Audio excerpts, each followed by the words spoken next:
नमस्कार, आप देख रहे हैं नागपुर समय न्यूज और मैं हूं रत्नाकर। आज 5 अप्रैल 2025।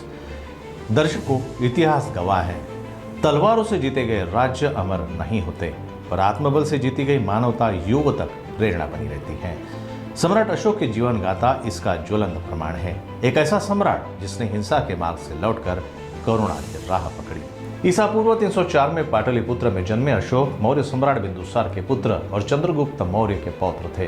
सामान्य परिवार से आई माता सुभद्रांगी के कारण अशोक को राजप्रसाद में वह सम्मान नहीं मिला जो अन्य राजकुमारों को मिलता था। इसी ने उन्हें प्रारंभ से ही कठोर प्रशासनिक चुनौतियों से जूझने को प्रेरित किया। तक्षशिला और उज्जैन जैसे विद्रोही क्षेत्रों में उन्होंने शासन, युद्ध और जन प्रशासन का गहन अनुभव अर्जित किया। पिता की मृत्यु के बाद हुए उत्तराधिकार संघर्ष में उन्होंने साहसिक निर्णय लेते हुए ईसा पूर्व 268 में मौर्य साम्राज्य की बागडोर खुद संभाली। लेकिन उनका जीवन तब बदला जब उन्होंने कलिंग का भयानक युद्ध लड़ा। 1 लाख से अधिक मृत्यु, असंख्य बर्बाद जीवन और विध्वंस के दृश्यों ने उनके अंतर्मन को झकझोर दिया।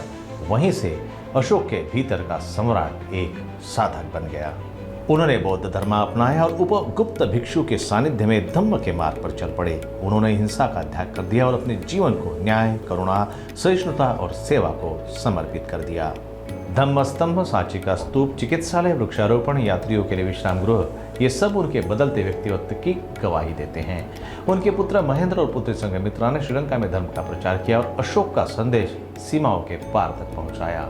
अशोक का साम्राज्य विशाल था, अफगानिस्तान से लेकर बंगाल और दक्षिण तक फैला हुआ, लेकिन उन्हें महान बनाती है उनकी आंतरिक क्रांति। अशोक हमें सिखाते हैं कि सच्ची विजय तलवारों से नहीं, आत्म जागरण से होती है। परिवर्तन की शक्ति हर व्यक्ति में होती है, जरूरत है सिर्फ आत्मबोध और संकल्प की। ये तमाम जानकारी लिखी है अमन ने, और ऐसे ही रोचक खबरों के लिए आप जुड़े रहिए हमारे साथ नागपुर समय पर। धन्यवाद। जय हिंद।